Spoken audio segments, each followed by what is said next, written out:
All right. So, I've been watching this dude for a while. I've been watching a lot of people that have been playing the classic Mortal Kombat 2 games. His name was Darryl Tsung. I don't know. I think he might be Canadian. I'm not 100% sure. We have an Australian Shang Tsung in the form of Total MK. And it is very good to see that there is a massive amount of love and respect for classic MK. I'm usually railing against the modern MK in favor of the classic. And I think the only way that Mortal Kombat personally will be great again is if they return to form and focus on their legacy and build from there again, like every other fighting game seems to be able to do. But I want to play you this clip just quickly, and more so too, because I know like what I'm going to talk about in this video, you probably know most of it, if not all of it anyway. So it's more sort of like help for those that find classic Mortal Kombat games in the 2D era almost impossible to beat, but they're not. Once you know the tricks, it is very easy. So let's just quickly play this. Now, here's the thing. As I said before, MK Trilogy, for me, I suck at it. Okay, I'm not good at MK Trilogy. I'm not good at Ultimate MK3 when I'm playing against the computer. I don't know what it is. Okay, I've seen playthroughs of these games many times. I've watched some of the pros take on the computer and do it so easily that, you know, I can watch it a million times and think, okay, no, I can do this, but I can't.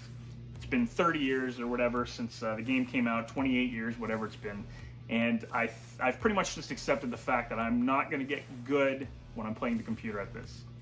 But you know what? So I'm gonna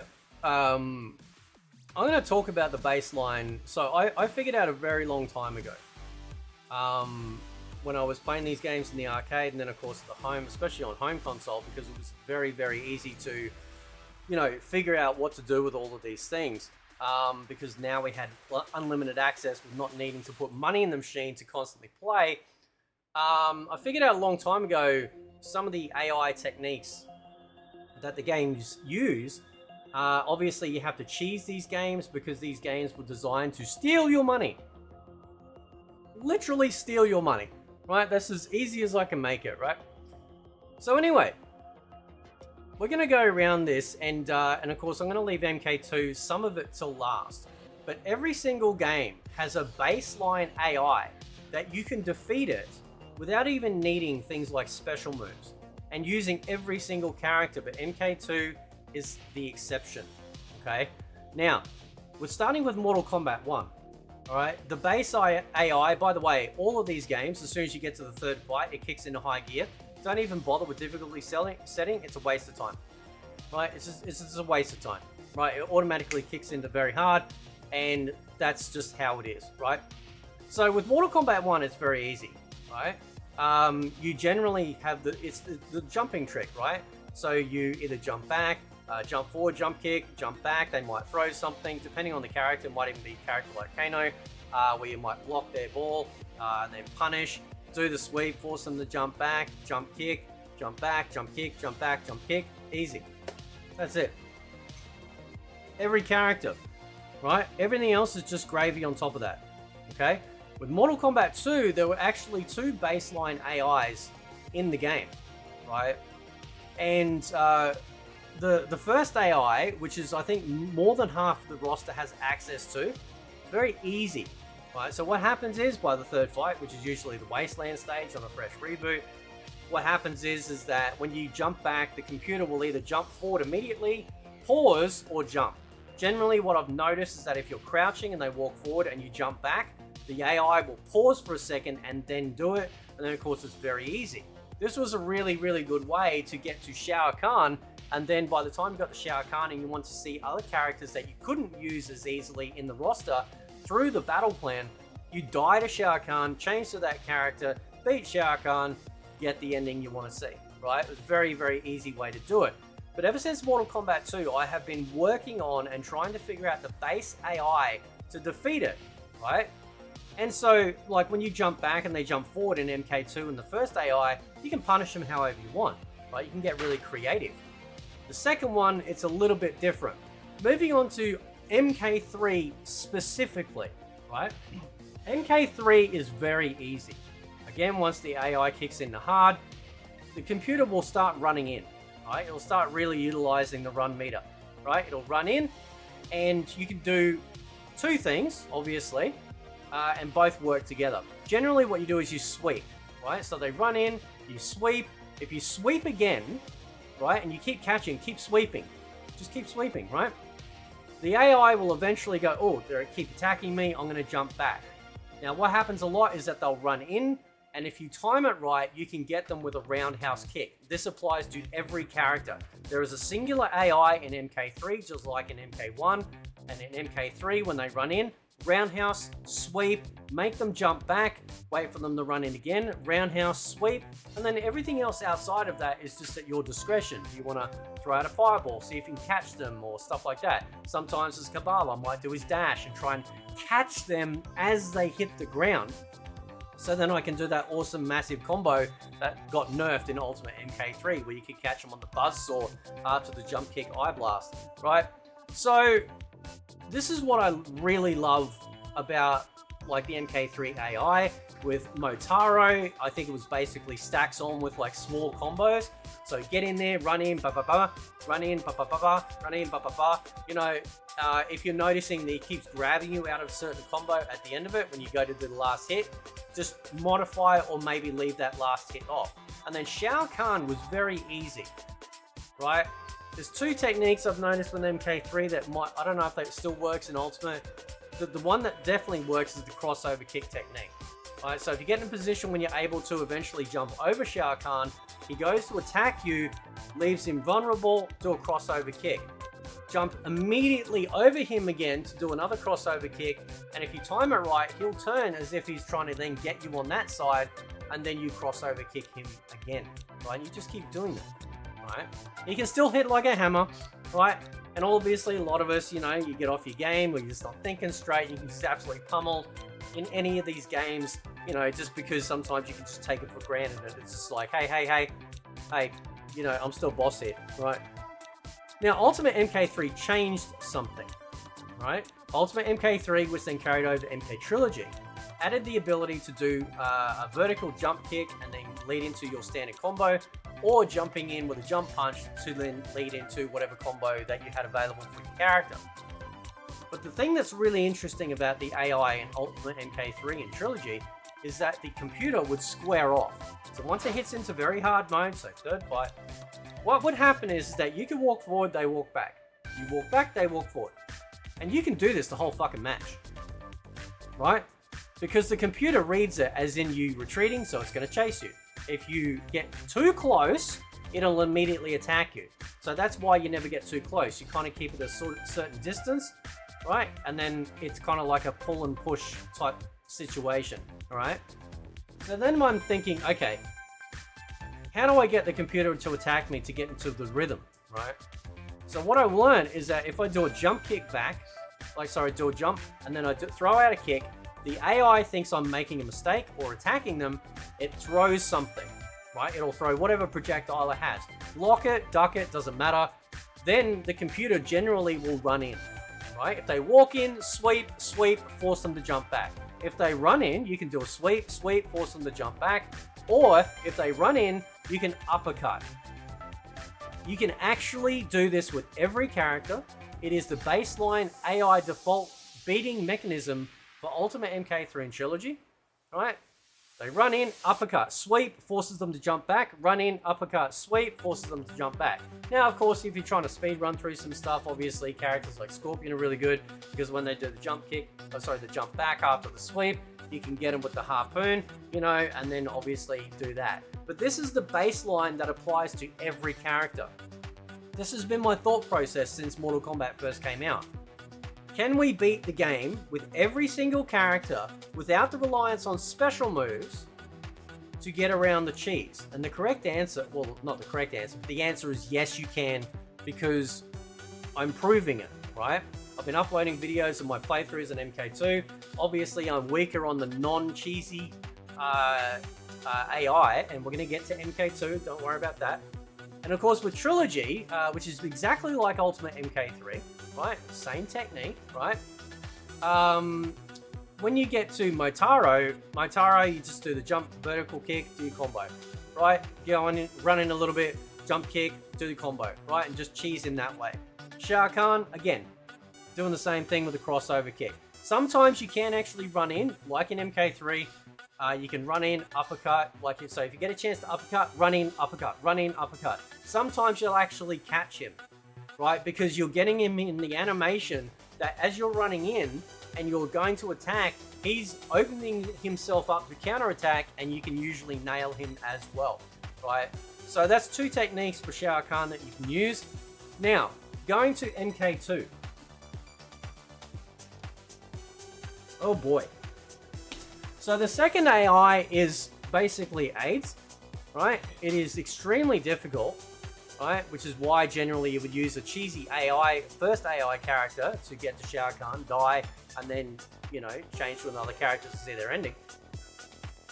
But this second AI, I think I figured out, which is why I'm uploading these videos, so that way people can have a look at them and figure out if there's anything else to try.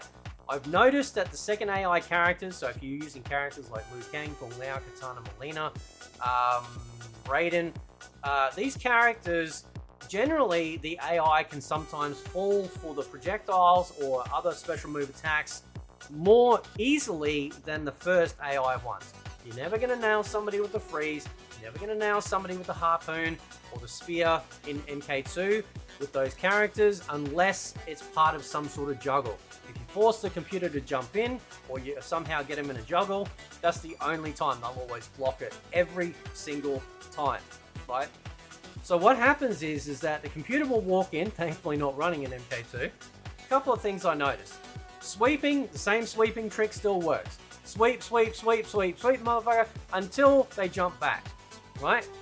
Or, if you want to start doing extra damage, like more damage on them, what you do is that when they walk in with a well-timed high kick, right? Because this is what I love about MK2. When you do a high kick, they stumble back because it's really powerful. They stumble back. Now, sometimes they'll throw out an attack, whether it be a fireball or a standard physical attack. Usually what I do is I immediately go into sweep. I can either clip them on that or it forces them to jump back, which gives me room. This is all about creating breathing room for you to not feel so overwhelmed. It's like the trick in MK2 that if you're in the corner, don't bother trying to fight your way out. Just let them throw you out to give you the room to then continue on, okay? So with this second AI, depending on the character's leg length, right, a standing high kick works better than maybe say their roundhouse kick. But ultimately what happens is that when they walk in, right, there's a couple of techniques here. If they walk in and you time it, you can roundhouse kick or do a standing high kick. Right, now if you do the roundhouse kick, like all roundhouse kicks in MK2, if it's on the ground or very close to the ground, the AI gets knocked almost full screen back, I think it is. If you roundhouse kick them when they're up in the air, it only knocks them back a little bit. Again, little subtle differences like that, which is one of the things I absolutely love about MK2. So what happens is that you knock this, so you do the roundhouse, you can do a sweep, the computer thinks you're attacking it, so it'll somersault back, right, if you need the extra room, right? And also too, things like if you do that and you walk up to them, do a sweep and it will force them to jump back further. So if you're too close to the wall, create distance so you can force yourself out of the corner and start pushing them across the screen so you have a little more wriggle room. Obviously, you can add some fluff to it if you find that you're starting to get comfortable. If you do a roundhouse kick, say with Raiden, throw out a blast, you might clip him. Or do his torpedo. I'm a marmalade, right? Do that shit, right? But from what I've figured out is that the standing high kick, the roundhouse kick when they walk in, the sweep to make them jump back again, just to give a little bit of a breather, seems to be a fairly effective maneuver against the AI, the second AI in MK2. Now in regards to Kintaro, well, I've seen different techniques that are used, but the way I learned how to fight Kintaro is that like faking him out, right? So normally I'll do a sweep when he walks in, depending on what he's done on his initial attack. Once it says round one fight, if he walks in, do a sweep. Doesn't matter if he blocks it. I usually jump back and kick again as I'm leaving his space, the computer will go, oh, and it will block thinking I'm attacking it, right? This is a really good way to force it to block rather than if you do the sweep and jump back without doing an attack, he might clip you with a fireball, right? The other thing too is that when he does this massive stomp, it freaks people out. Don't get scared, right? All you got to do is do a diagonal jump kick back and you'll get him every time. As he goes, right? You do a jump, you do a somersault kick, right? Bang, bang, bang, bang, and you'll get him every time. Easy. Obviously, when he does his little hops and he hops across the screen, uppercut, punish, however you like. But ultimately with Kintaro, usually a lot of the time it'll be a battle of attrition. You know, the time will get down pretty low depending, because this is the way that I beat him. I have seen other techniques I think are faster depending if you get him into that cheese mode where you move back, jump forward, and he goes to do a fireball or maybe another attack like a kick or whatever, and you can jump over like over the top of him and kick him, right? But the greatest trick I ever discovered with Mortal Kombat 2, and this was all the way back in the arcade, was how to defeat Shao Kahn with one move. Low kick. That's it. Low kick, as you've probably discovered with this video, seems to be a bit of an answer for everything that seems to be going on. My MK2 has frozen, so I'm just going to relaunch it if I can. It's not going to. No, it's not. It doesn't want me to. Doesn't want to do it. No, it's having a poo day, right? No, it does. It's dude. No, it doesn't want to do it. All right, well, I'm just gonna leave it there because I'm nearly finished anyway. Right.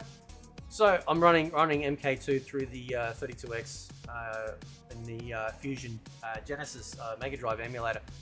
So Shao Kahn can be defeated with low kick, right? As soon as it says round one fight, he'll do one of two things. Three things. He'll either walk in, throw his spear, or do his shoulder charge. Generally what I do is that if you don't see him going back, like crouching to do the spear, start walking back. Because you can actually, like, as soon as you start walking back and he does his shoulder charge, you can actually avoid it, right? If he throws his spear, duck, okay? Don't even have to hold block. As soon as he walks in, make sure you time it with the low kick and just keep hitting him. Now, because there's chip damage, even if he blocks it, you're still taking damage with the low kick. So you go bang, bang, bang, bang, bang. If he talks, punish him how you like. But I have shown it on stream, holding the controller up and just doing this. Low kick, low kick, low kick, low kick, low kick, low kick, low kick.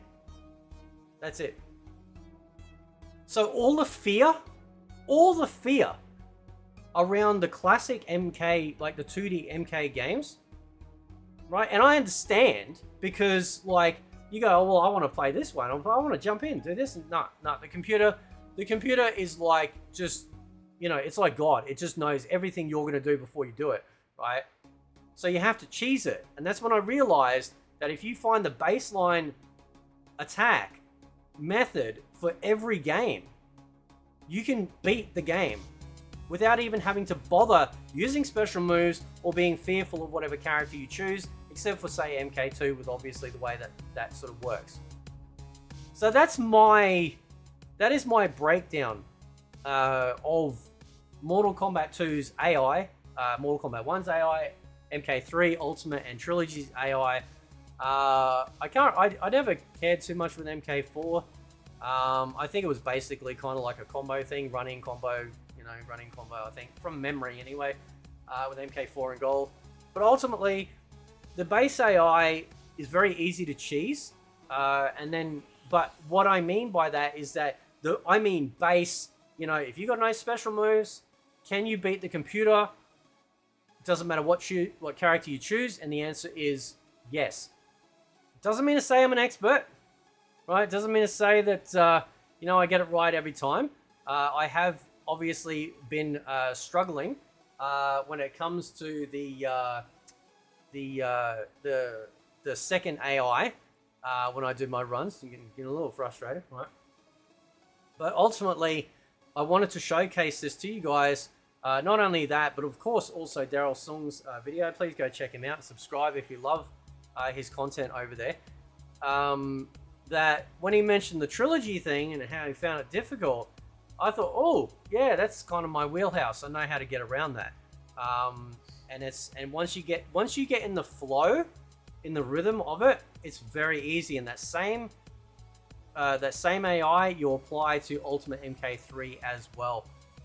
And once you do that, once you get that nailing down of the uppercut when they run in, sweep and force them to jump back, it's pretty good. But some like with everything, these 2D games can still kick our ass even if we know everything back to front. So anyway, guys, thanks for watching. Go check out his content. He puts out amazing stuff, amazing streams. Actually plays on actual arcade machines, which is pretty sweet. And yeah, I'll catch you guys next time. See ya.